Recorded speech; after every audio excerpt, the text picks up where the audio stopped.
एक सड़क हादसा, कुछ ही सेकंड और किसी का पूरा परिवार हमेशा के लिए बिखर जाता है। किसी मां की गोद सुनी हो जाती है, किसी बच्चे के सिर से पिता का साया उठ जाता है,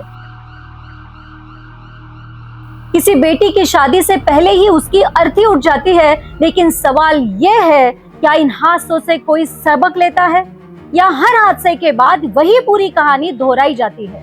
जैसे कि कोई बड़ा सड़क हादसा होता है, राजनीतिक दल सक्रिय हो जाते हैं, सामाजिक संगठन धरना देने पे लग जाते हैं, मीडिया कैमरा लेकर घटनास्थल पर पहुंच जाते हैं और फिर शुरू होता है बैठकों का दौर। जनप्रतिनिधि पुलिस अधिकारियों को बुलाते हैं, कैमरों के सामने फटकार लगाई जाती है, कई निर्देश दिए जाते हैं, मीडिया की सुर्खियां बनती है, अधिकारियों की लगी क्लास, सख्त कार्रवाई के निर्देश।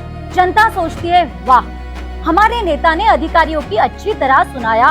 लेकिन क्या सचमुच यही से समस्या खत्म हो जाती है?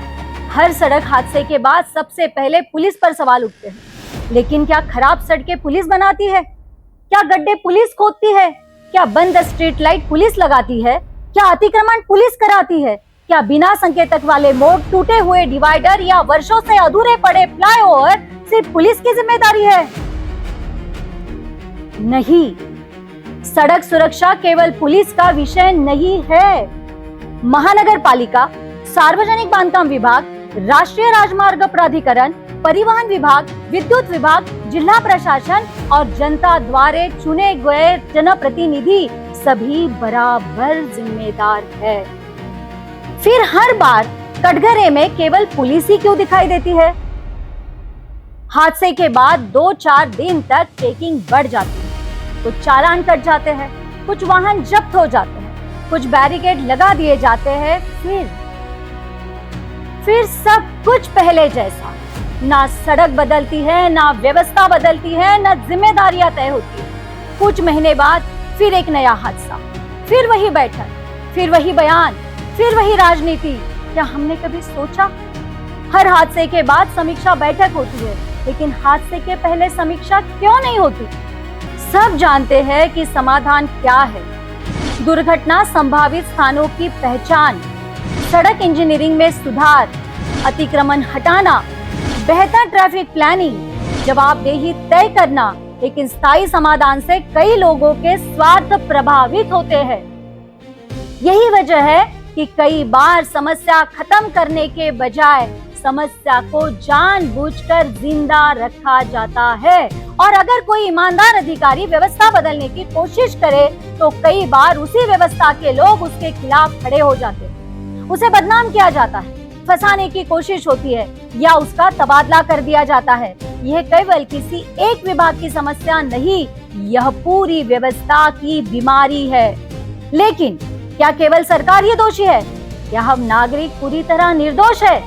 क्या हम हमेशा हेलमेट पहनते हैं? क्या सीट बेल्ट बांधते हैं? क्या लाल बत्ती पर रुकते हैं? क्या गलत दिशा में वाहन नहीं चलाते? क्या शराब पीकर गाड़ी नहीं चलाते? सच्चाई यह है कि सड़क सुरक्षा केवल कानून नहीं, ये संस्कार भी है, जिम्मेवारी भी है। जब तक नागरिक और व्यवस्था दोनों अपनी जिम्मेवारी स्वीकार नहीं करेंगे, तब तक हादसे रुकने वाले नहीं हैं। देश को कैमरा के सामने होने वाली फटकार नहीं, जमीन पर दिखाई देने वाला बदलाव चाहिए। हमें हादसे के बाद शोक सभा नहीं, हादसे के पहले की सुरक्षा चाहिए। आज भी कवि प्रदीप की ये पंक्तियां दिल झकझोर देती है। राम के भक्त रहीम के बंदे, राम के भक्त रहीम के बंदे, रचते हैं आज फरेब के फंदे। कितने ये मक्कार, ये अंधे, देख लिए हैं इनके भी धंधे। इन्हीं काली करतूतों से हुआ है मुल्क मशान। कितना बदल गया इंसान, कितना बदल गया इंसान। यह सिर्फ एक गीत नहीं है, हमारी व्यवस्था का आईना है। याद रखिए, सड़क पर मरने वाला कोई आंकड़ा नहीं होता, वह किसी का बेटा होता है, किसी की बेटी, किसी का पिता, किसी की माँ। अगर आज भी हम नहीं जागे तो अगली खबर किसी अनजान परिवार की नहीं, शायद हमारे अपने घर की हो सकती है। सोचिए, क्या हम हर हादसे के बाद सिर्फ दोषी ढूंढते रहेंगे या ऐसा समाज बनाएंगे जहां हादसे होने से पहले ही उन्हें रोका जा सके? निर्णय हमें करना।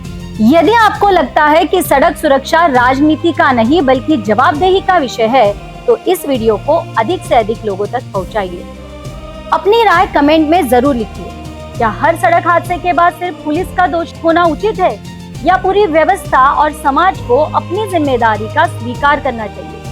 वीडियो पसंद आया हो तो लाइक करें और सिटी न्यूज चैनल को सब्सक्राइब करें और बेल आइकॉन जरूर दबाएं। मैं फिर मिलूंगी एक और ऐसे ही सवाल के साथ जो सिर्फ खबर नहीं, समाज का आईना है। जय हिंद।